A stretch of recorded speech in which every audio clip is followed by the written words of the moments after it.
সম্মানিত ভিউয়ার্স, দুনিয়াতে মানুষ এসেছে মৃত্যুর জন্য। আপনি জানেন যে প্রত্যেকটি মানুষ মৃত্যুবরণ করবে, যা কোরআনে আল্লাহ তাআলা বলছেন কুল্লু নাফসিন যায়িকাতুল মাউত, প্রত্যেকটি মানুষ মৃত্যুর স্বাদ গ্রহণ করবে। এখানে আল্লাহ তাআলার এই ঘোষণা মোতাবেক জীবন যত প্রাণীর আছে সমস্ত প্রাণী মৃত্যুবরণ করবে, তবে মৃত্যুটা সেটা হওয়া উচিত ভালো মৃত্যু। আপনার কেমন মৃত্যু হবে এ নিয়ে আপনি যদি চিন্তিত থাকেন, তাহলে অবশ্যই আজকের ভিডিওটি আপনার জন্য। আপনার জানা উচিত কেমন মৃত্যু হবে আপনার বা আমার, আমাদেরকে জানতে হবে সকলের মৃত্যুটি কেমন হবে। তার যদি জানতে চান তাহলে আজকের ভিডিওটি আপনার জন্য। শুরু থেকে শেষ পর্যন্ত দেখার অনুরোধ জানিয়ে শুরু করছি আজকে। Please subscribe my YouTube channel. ভিডিওটি জীব বলতেই বোঝা যায় যে তা মরণশীল, চাই সে আশরাফুল মাখলুকাত মানুষ হোক বা গরু বাছুর বা অন্য কোনো প্রাণী হোক না কেন, তাকে অবশ্যই মৃত্যুর স্বাদ গ্রহণ করতে হবে। তাই তো আল্লাহ তাআলা বলেছেন কুল্লু নাফসিন যায়িকাতুল মাউত, প্রত্যেকটি প্রাণীরই মৃত্যুর স্বাদ গ্রহণ করতে হবে। আল্লাহ তাআলা অন্যত্র বলছেন আইনামা তাকুনু ইউদরিকুমুল মাউত ওয়ালাউ কুনতুম ফি বুরুজিন মুশাইয়াদা, তোমরা যেখানেই অবস্থান করো না কেন মৃত্যু তোমাদেরকে গ্রাস করবেই, যদিও তোমরা সুরক্ষিত দুর্গে অবস্থান করো। হযরত আদম আলাইহিস সালাম হতে অদ্যাবধি যত লোক দুনিয়াতে আগমন করেছে তাদের প্রত্যেকেই মৃত্যুর স্বাদ গ্রহণ করেছে। যারা বর্তমানে বিদ্যমান আছে তারাও একদিন মৃত্যু মুখে পতিত হবে, যারা ভবিষ্যতে আসবে তারাও হযরত আজরাইল আলাইহিস সালামের হাত থেকে মুক্তি পাবে না। ধনী হোক গরিব হোক, সকলকে মৃত্যুর তিক্ত স্বাদ গ্রহণ করতেই হবে। বর্তমান বিজ্ঞানের যুগে অনেক কিছুই আবিষ্কার হয়েছে, কিন্তু মৃত্যু হতে বাঁচার কোনো পদ্ধতি নেই, কেউ বের করতে পারে নাই। কথাই বলে শেষ ভালো যার সব ভালো তার। তাই যে ব্যক্তি জীবন সায়ান হে ইমানের সাথে ইহরাম ত্যাগ করতে পারবে তার জীবন হবে মঙ্গলময় ও কল্যাণকর। ক্ষুধাভীরু ব্যক্তিদের সাধারণত মৃত্যুকালে ঈমান নসিব হয়ে থাকে, আর বদকারদের সাধারণত ঈমান নসিব হয় না। তবে মৃত্যুর পূর্বে যদি তারা তওবা করে তবে আল্লাহ তাআলা ক্ষমাশীল ও দয়ালু, কেউ বলতে পারবে না তার মৃত্যু কখন এসে যাবে। তাই সর্বদাই মৃত্যুকে স্মরণ রাখা উচিত। আর মৃত্যুর কথা সর্বদা মনে থাকলে মানুষ তখন অশ্লীলতায় লিপ্ত হতে পারে না। এ কারণেই তো প্রিয় নবী সাল্লাল্লাহু আলাইহি ওয়াসাল্লাম ইরশাদ করেছেন আকসিরুদ যিকর হাযিমিল লাযযাতিল মাউত, সকল স্বাদ বিনষ্টকারী মৃত্যুকে অধিক স্মরণ করো। আর যে ব্যক্তি সর্বদা মৃত্যুকে স্মরণ করে তাকে তিনটি জিনিস প্রদান করা হয়। এক, মৃত্যুর পূর্বে তার তওবা নসিব হয়। দুই, সে ব্যক্তি অল্প সম্পদেই তুষ্ট থাকে, তাকে ইবাদত বন্দেগীতে আকৃষ্ট করে বা তার ইবাদত বন্দেগীতে সময় কাটাতে ভালো লাগে। আল্লাহ ভীরু লোকের মৃত্যু, আসুন জেনে নেই আল্লাহ ভীরু লোকের মৃত্যুটি কেমন হবে। যখন কোনো নেককার বান্দার পৃথিবীর আয়ুষ্কাল শেষ হয়ে যায় তখন আল্লাহ রব্বুল আলামিন সে ব্যক্তির নাম মালাকুল মউত বা মৃত্যু ঘটানোর দায়িত্বে নিয়োজিত ফেরেশতাদের সর্দারের কাছে গিয়ে বলেন, আমার অমুক বান্দা আমার পরীক্ষায় কৃতকার্য হয়েছে, তাকে দুনিয়ার কষ্ট ক্লেশ হতে আমার কাছে নিয়ে আসো। আদেশ শ্রবণ মাত্র মালাকুল মউত 500 ফেরেশতার এক বহর সহ জান্নাতি কফিন ও সুগন্ধি যুক্ত ফুলের তুলা নিয়ে সে ব্যক্তি শিয়রে উপস্থিত হন। তার চোখের সম্মুখে বেহেশতের শান্তি তুলে ধরেন। বেহেশত দেখা মাত্র ওই ব্যক্তির জান তথায় যাওয়ার জন্য ছটফট করতে থাকে, আর মালাকুল মউত অত্যন্ত আসানির সাথে তার দেহ হতে জানকে আলাদা করে ফেলেন। মনে হয় যেন সে মায়ের বুকের দুগ্ধ পান করতে করতে মৃত্যুর কোলে ঢলে পড়ে। ফেরেশতাগণ তাকে জান্নাতের সুসংবাদ দিয়ে আকাশে নিয়ে যান। তার ওফাতে পৃথিবীর ওই সকল স্থান কাঁদতে থাকে যে সকল স্থানে সে ইবাদত করেছিল।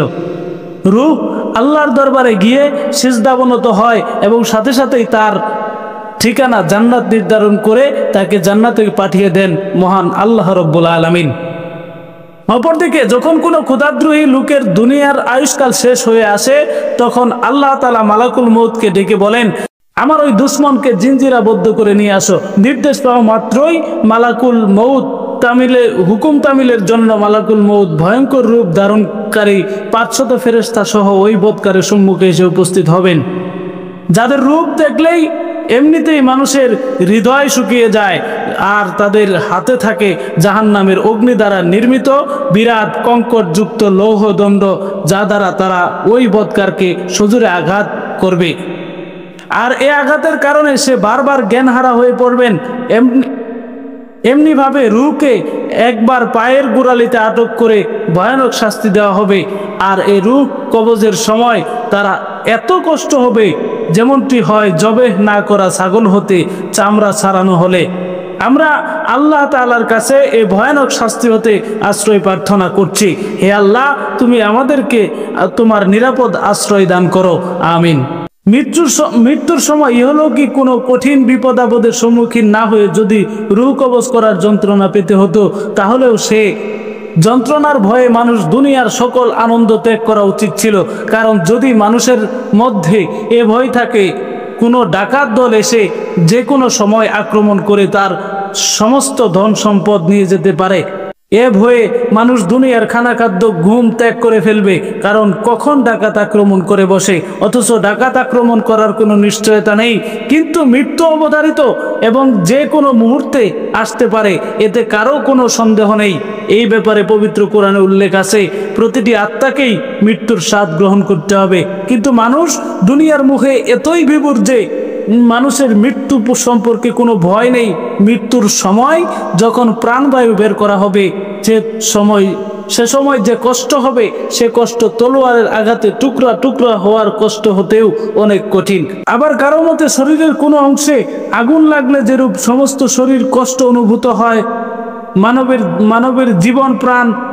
মানবের জীবন বা প্রাণ শরীরের সমস্ত স্থানের সাথে সঞ্চারিত রয়েছে। তাই মৃত্যুর সময় প্রাণ বের করার সময় শরীরের প্রতিটি অংশে এর ব্যথা বেদনা অনুভূত হয়, আর এর প্রভাবে সমস্ত শরীরে অবশ হয়ে পড়ে এবং তার বাকশক্তি বন্ধ হয়ে যায়, নীরব নিস্তেজ হয়ে পড়ে। যারা মৃত্যুবরণ করেছে তারাই কেবল মৃত্যু যন্ত্রণা যে কত কষ্টকর তা অনুভব করেছে, এছাড়া আর কেউ এ যন্ত্রণা অনুভব করতে পারে না। কিন্তু প্রিয় নবী সাল্লাল্লাহু আলাইহি ওয়াসাল্লাম নবুয়তির আলোকে এর সমাগ ধারণা বুঝতে পেরেছেন। প্রাণ বের করার সময় যে কষ্ট সহ্য করতে হয়, তাছাড়া আরও 3টি ভীষণ ভয়াবহতা মানুষের সামনে উপস্থিত হয়ে থাকে। প্রথম ভয়াবহতা মালাকুল মউত হযরত আজরাইল আলাইহিস সালামের রূপ দর্শন। হাদিস শরীফে উল্লেখ আছে, হযরত ইব্রাহিম আলাইহিস সালাম মালাকুল মউতকে বললেন, তুমি প্রাণীর প্রাণ বের করার সময় যে রূপ ধারণ করো, আমি তোমার সেই রূপ দেখতে চাই।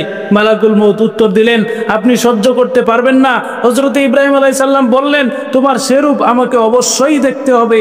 অবশেষে মালাকুল মউত সে রূপ ধারণ করলেন। পাপীদের প্রাণ হরণকালে তার রূপ কিরূপ ভয়াবহ হবে তা প্রকাশ পেল। সামনেই এক কালো বর্ণের ভীষণ আকার এক ব্যক্তি দাঁড়ানো, মাথায় তার মোটা রুক্ষ চুল, পরনে তার কালো পোশাক, আগুনের ফুলকি ও ধোঁয়া তার মুখ হতে বের হচ্ছে। এরূপ অবস্থা দেখে হযরত ইব্রাহিম আলাইহিস সালাম বেহুশ হয়ে মাটিতে পড়ে গেলেন। কিছুক্ষণ পর তার হুঁশ এলো এবং মালাকুল মউত নিজের স্বাভাবিক রূপ ধারণ করলেন। তখন ইব্রাহিম আলাইহিস সালাম বললেন, হে মালাকুল মউত, পাপীদেরকে তোমার এই ভীষণ চেহারা দেখানোই তার জন্য অনেক বড় শাস্তি। আল্লাহ তাআলা এই সকল শাস্তি থেকে আমাদের সকলকেই মুক্তি দান করুন এবং তার নিরাপদ স্থলে আমাদেরকে আশ্রয় দান করুন, আমিন।